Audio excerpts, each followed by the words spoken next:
السلام علیکم ورحمۃ اللہ۔ بسم اللہ الرحمن الرحیم۔ رب اشرح لی صدری ویسر لی امری واحلل عقدۃ من لسانی یفقہوا قولی۔ رب زدنی علما، رب یسر ولا تعسر وتمم بالخیر وبک نستعین، آمین یا رب العالمین۔ آج انشاءاللہ تعالی سورۃ الاعراف آیت 148 سے ابتدا کریں گے۔ کریم رب سے دعا ہے مولا کریمہ میری زبان پر کلمت الحق جاری فرما، سننے سمجھنے اور اس پر عمل کرنے کی توفیق عطا فرما۔ اعوذ باللہ من الشیطان الرجیم، بسم اللہ الرحمن الرحیم۔ واتخذ اور بنا لیا قوم موسیٰ، موسیٰ علیہ السلام کی قوم نے، من بعدہ ہی کی ضمیر راجع ہو رہی ہے حضرت موسیٰ علیہ السلام کی طرف، ان کے بعد یعنی حضرت موسیٰ علیہ السلام جب طور پر چلے جاتے ہیں، ان کے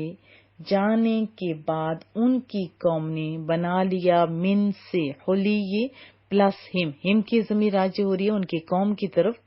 اور حلی کہتے ہیں زیورات کو، حلین، اور حلیون کی جمع ہے۔ یہ کیا بنا لیا؟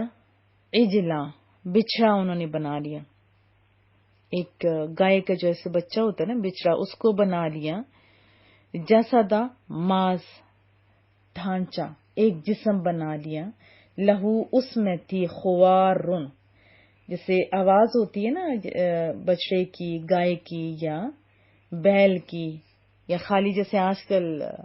ٹوائز وغیرہ ہوتے ہیں ان کے اندر سے ساؤنڈ آ رہی ہوتی ہے۔ یہ تو آپ سمجھتے ہیں یہ کوئی نئی چیز تو ہے کوئی نہیں۔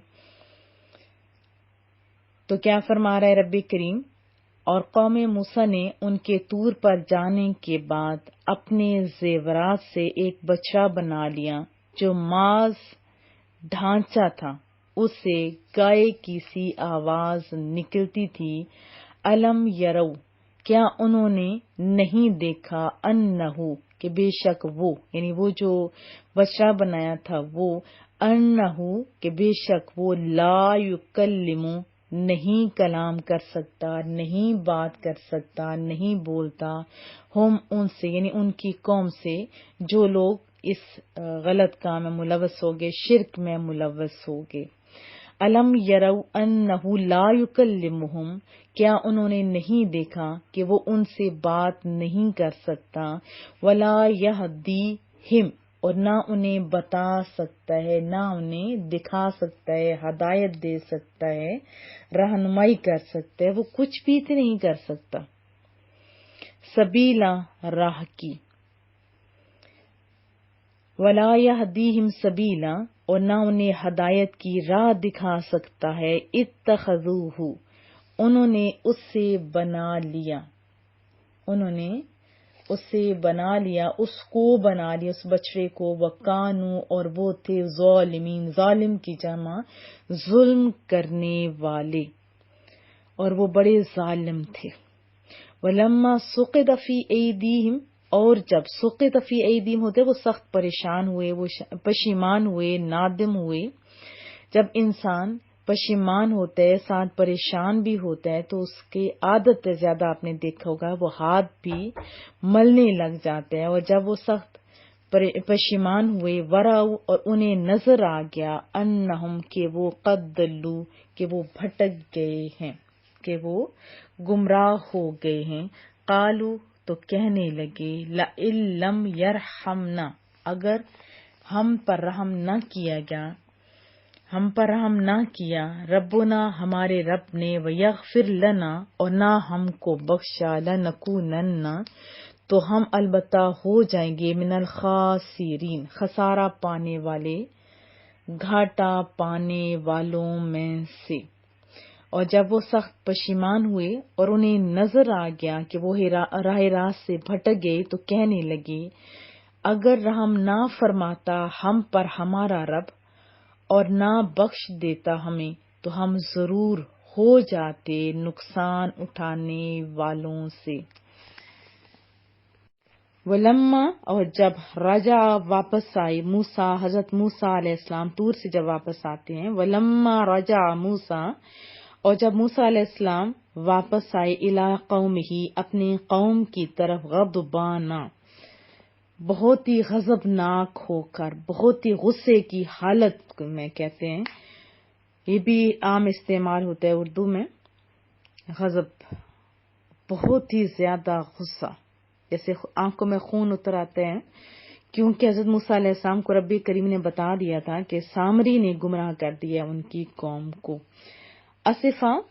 غمگین ہو کر، انتہائی غصے کی حالت کو اسفن کہتے ہیں، اور دوسرا معنی جو عام مشہور ہے وہ حزن و ملال ہے۔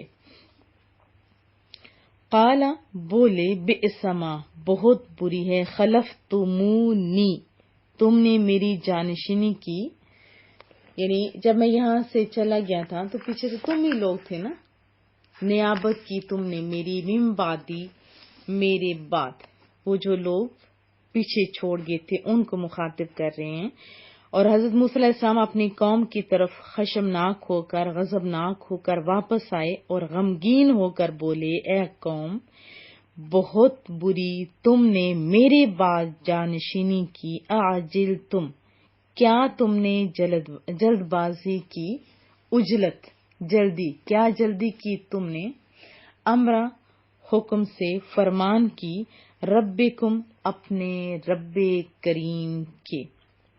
اعجلتم امر ربکم، کیا تم نے اپنے رب کے فرمان سے جلد بازی کی، وَأَلْقَى، اور پھینک دیے، اور ڈال دی، پھینک دی، الواح، لوحن کی جمع الواح، تختیوں کو کہتے ہیں، وَأَخَذَ، اور پکڑ لیا، برأسی، سر کو، اخی کہتے ہیں بھائی کو، ہی اپنے، جو حضرت ہارون علیہ السلام تھے ان کی داڑھی مبارک کو، سر مبارک کو، یجرہ، اور اس کو کھینچنے لگے، یجرہ، وہ کھینچنے لگے، جیسے ہوتا ہے نا کھینچنا، گھسیٹنا غصے کی حالت میں، الیہ، اپنی طرف، وَأَلْقَى الْأَلْوَاحَ، اور غصے سے پھینک دی تختیاں، وَأَخَذَ بِرَأْسِ أَخِيهِ يَجُرُّهُ إِلَيْهِ، اور اپنے بھائی کا سر پکڑ لیا اور اپنی طرف اسے کھینچا، قال، حضرت ہارون علیہ السلام نے کہا، ابن امہ، اے میری ماں جائے، حالانکہ ماں جائے اور باپ جائے دونوں تھے، لیکن اس میں زیادہ اپنائیت تھی، اے میری ماں جائے، ان القوم، بے شک قوم نے، استضعفونی، مجھے کمزور سمجھا، ضعیف، کمزور کو کہتے ہیں نا، ضعف، کمزور سمجھا، ویسے ضعیف تو بوڑھے کو بھی کہتے ہیں، ضعف کمزوری کو کہا جاتا ہے، وقادو، اور قریب تھا، یقتلون، وہ قتل کر دیں، نی، مجھے، اب وہ کہنے لگے، انہوں نے کہا، بھائی جان، لوگ تو مجھے کمزور سمجھتے تھے اور قریب تھا کہ قتل کر دیتے، کیا کہنے لگے حضرت ہارون علیہ السلام، اے میری ماں جائے،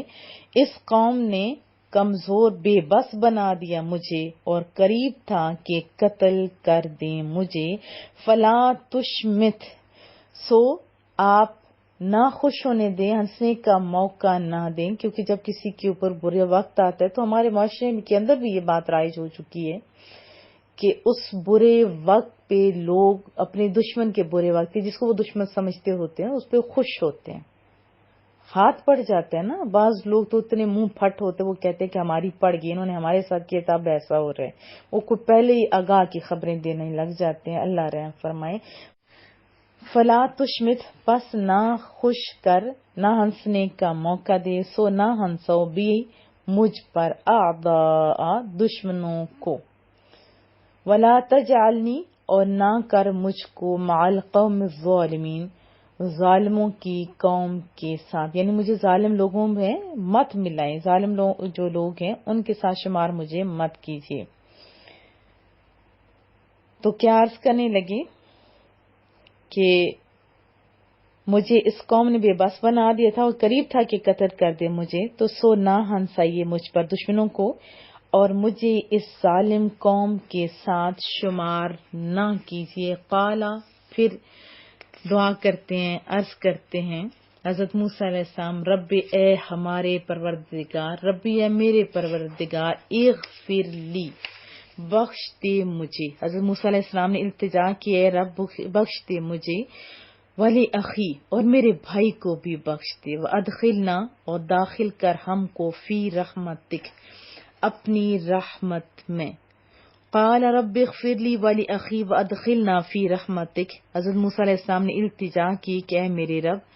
مجھے اور میرے بھائی کو بخش دے اور ہم کو اپنی رحمت میں داخل کر، وانت ارحم الراحمین، پھر سونی سی تعریف کی، بے شک رب کریم تو زیادہ رحم کرنے والا ہے تمام رحم کرنے والوں سے۔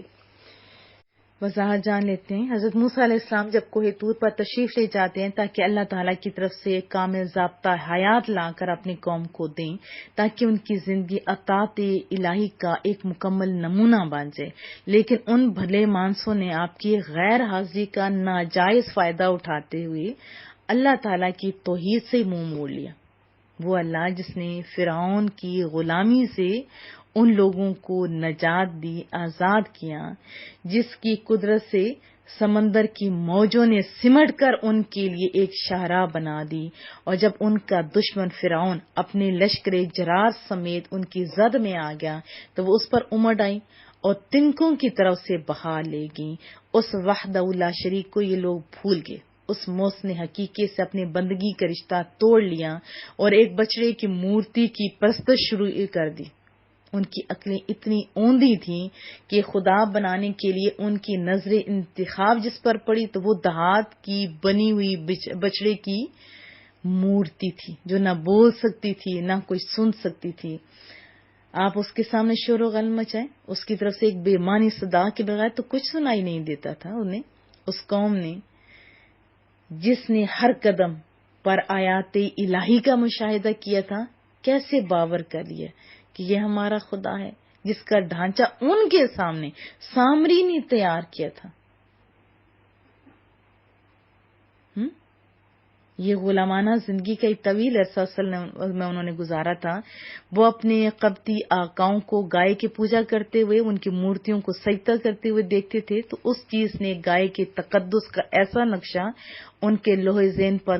یعنی کیسے کندہ کر دیا، ڈال دیا کہ جہاں گائے بچڑے کی کوئی مورتی نظر آئے وہیں وہ بے ساختہ ان کے سامنے بچھے چلے جاتے تھے، اور عقل و فہم کے تمام تقاضوں کو نظر انداز کرتے ہوئے اس کی الوہیت کو تسلیم کر لیا۔ موجودہ تورات میں بچڑا بنانے کا الزام حضرت ہارون پر دیا گیا ہے، جبکہ قرآن تو واضح طور پہ بتا رہا ہے کہ انبیاء کرام ایسے کاموں سے پاک ہیں، وہ تو توحید کا درس دینے کے لیے آئے تھے۔ اب سامری بہت ہی ذہین انسان تھا، اس کے بعد بھی بتا دوں بہت ہی ذہین تھا۔ جب اس نے دیکھا تھا نا کہ کوئی سواری پہ سوار ہے، جہاں جہاں اس کی سواری قدم رکھتی ہے وہاں گرینری ہو رہی ہے، وہاں سے اس نے مٹی اٹھا لی تھی۔ وہ سواری کس کی تھی؟ حضرت جبریل امین کی۔ وہ سونے کا کام بھی جانتا تھا سامری۔ اس نے ساروں سے سونا اکٹھا کیا، اس کے اندر پھر وہ جو گھوڑے کے سم کے نیچے سے خاک اٹھائی تھی وہ ڈال دی، اس کے اثر سے گوشت اور خون میں وہ تبدیل ہوگی مٹی، یہ بھی کتابوں میں لکھا ہوا ملتا ہے، اور گائے کی طرح ڈکارنے لگی۔ سامری کے بہکانے پہ 12,000 لوگ، وہ تو بچے رہے، باقی سارے کے سارے بچڑے کی پوجا میں ملوث ہو جاتے ہیں۔ وہ کیسے بے وقوف تھے، انہیں سمجھ نہیں آئی کہ اپنے ہاتھ سے بنایا ہے، بول سکتا ہے نہیں، ہدایت کی راہ دکھا سکتا نہیں، معبود کیسے ہو سکتا ہے؟ بنی اسرائیل جانتے تھے کہ رب وہ قادر مطلق ہے، علیم ہے، خبیر ہے، ہادی ہے، اور نبی کے واسطے سے مخلوق سے کلام فرمائے وہ رب، اور بچڑا وہ کچھ نہیں دکھا سکتا تھا۔ تو ان عقل کے اندھے لوگوں نے اس سامری کی بات مان لی، بعد میں شرمندہ بھی ہوئے، پھر مغفرت بھی، یہ ساری باتیں ہوئیں۔ اب یہاں سے ہمیں کیا پتہ چلتا ہے کہ ہمیں جو صحیح العقیدہ علماء کرام ہیں ان کے ساتھ ہی رابطہ رکھنا چاہیے۔ انسان کے بھٹکنے میں ذرا دیر نہیں لگتی۔ حضرت علامہ اقبال فرمایا کرتے تھے کہ اگر 99 باتیں رسول اللہ کے حق میں کوئی کرے صلی اللہ علیہ وسلم، اونچا اونچا کے ساری سنتوں کو پورا کرے، لیکن ایک بات رسول اللہ کے خلاف ہو تو وہاں سے بھاگ جائیں۔ جہاں سے ادب نہ ملے وہاں بے ادبی کا اندیشہ ہوتا ہے، ایمان کا خطرہ ہوتا ہے۔ تو صحیح عقیدہ لوگوں کے ساتھ اپنے روابط کو مضبوط کیجیے، پھر جو وہ علماء کرام کہیں ایسے ہی آپ سیکھیں سمجھیں، کیونکہ قرآن و سنت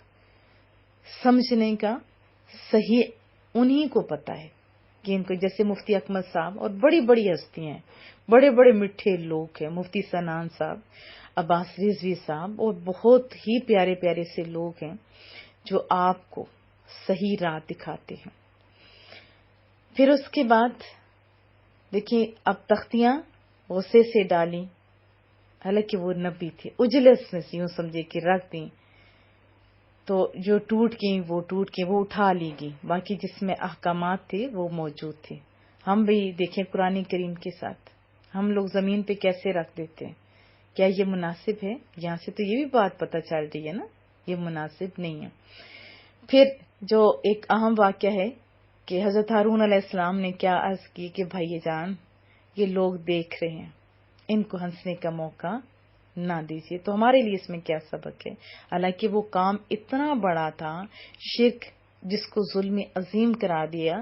گیا ہے، تو ایک نبی کو غصہ تو آنا ہی تھا، آنا چاہیے تھا۔ پوری قوم جب اس طرح وہ غلط کام میں ملوث ہو جائے میجورٹی، تو پھر دکھ تو ہوتے ہیں نا کہ انہوں نے انتظار بھی نہیں کیا۔ تو اس میں ہمارے لیے کیا سبق ہے؟ ایک تو یہ کہ فی زمانہ دیکھیں دینی دنیاوی دونوں شعبوں میں شماتت کے نظارے بڑے نظر آتے ہیں، مذہبی لوگ ہوں، اسی طرح دیگر کاریگر، دکاندار، فیکٹریوں والے، چھوٹے بڑے، گھر، اکثریت دیکھیں تو شماتت یعنی اپنے مسلمان بھائی پر آنے والی مصیبت پر خوش ہونے کے مضمون میں فعل میں مبتلا نظر آتے ہیں نا۔ اور بعض اوقات ایسا ہوتا ہے کہ اگر آپس میں کسی وجہ سے ناراضگی ہو جائے تو پھر جس سے ناراض ہوا جاتا ہے، اگر اس کے گھر میں کوئی بیمار ہو جائے، ڈاکہ ڈال جائے، کاروبار ٹھپ ہو جائے، حادثہ ہو جائے، مقدمہ قائم ہو جائے، پولیس گرفتار کر لے، گاڑی کا نقصان ہو، چالان ہو، کسی بھی مصیبت میں پھنسے تو ناراض ہونے والے صاحب بڑی خوشی کا اظہار کرتے ہیں، بلکہ حد تو یہ ہے کہ زیادہ جو بات کرنے والے لوگ ہیں وہ بھی کہتے ہیں، کیا کہتے ہیں، جو کہ ضرورت سے زیادہ باتونی اور بے عمل ہونے کے باوجود اپنے آپ کو بڑا پہنچا ہوا سمجھ بیٹھتے ہیں، وہ یہاں تک بول اٹھتے ہیں کہ دیکھا انہوں نے ہمیں ستایا تھا نا، ایسا ہو گیا ان کے ساتھ، گویا وہ چھپی باتوں اور سربستہ یعنی خفیہ رازوں کے جاننے والے ہیں، اور مصیبتوں پہ دوسروں کے خوش ہوتے ہیں۔ تو حضرت واسطہ بن اسقع کی بات پہلے سن لیتے ہیں۔ رسول اللہ کا فرمان ہے کہ لا تظہر الشماتہ لأخیک فیرحمہ اللہ ویبتلیک، اپنے بھائی کی شماتت نہ کر، یعنی اس کی مصیبت پر اظہار مسرت نہ کر، اللہ تعالیٰ اس پر رحم کرے گا اور تجھے اس میں مبتلا کر دے گا۔ یہ ترمذی شریف کی حدیث طیبہ ہے۔ حضرت امام محمد بن غزالی رحمۃ اللہ علیہ فرماتے ہیں کہ کہا گیا ہے کہ کچھ گناہ ایسے ہیں جن کی سزا برا خاتمہ ہے، تو ہم اس سے اللہ تعالیٰ کی پناہ چاہتے ہیں۔ یہ گناہ ولایت اور کرامت کا جھوٹا دعویٰ کرنا ہے، جیسے کسی کو بھی کچھ برا آ جائے تو ہم کہتے ہیں یہ ساڑی وجہ تو یہ انجویا سے ہے نا، غلط بات ہے۔ حضرت ابو ہریرہ فرماتے ہیں رسول اللہ کا فرمان ہے، سخت مصیبت، بدبختی کی آنے، بری تقدیر اور دشمنوں کے طعن و تشنیع سے پناہ مانگا کرتے تھے۔ کون؟ رسول اللہ صلی اللہ علیہ وسلم، بخاری شریف کی حدیث طیبہ ہے۔ پھر حضرت موسیٰ علیہ السلام نے جو دعا کی کہ کہیں کوتاہی ہو گئی ہو تو معافی، تو اس سے ہمیں بھی کیا ہے کہ ہم کوئی اتنے کامل لوگ تھوڑے ہیں، ہمیں بھی ہمیشہ اپنے اللہ سے دعا مانگتے رہنا چاہیے۔ تو پھر ایک دفعہ سن لیتے ہیں محبوب کی بات، اپنے بھائی کی مصیبت پر مت خوش ہو سکتا ہے کہ اللہ تعالیٰ اس کو اس مصیبت سے نجات دے دے اور تجھ کو اس میں مبتلا کر دے۔ اور رسول اللہ صلی اللہ علیہ وسلم بخاری شریف کی حدیث سے طیبہ دعا فرمایا کرتے تھے کہ اللہم انی اعوذ بک من سوء القضاء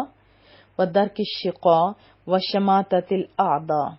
اے اللہ میں تیری پناہ مانگتا ہوں بری تقدیر سے، بدبختی سے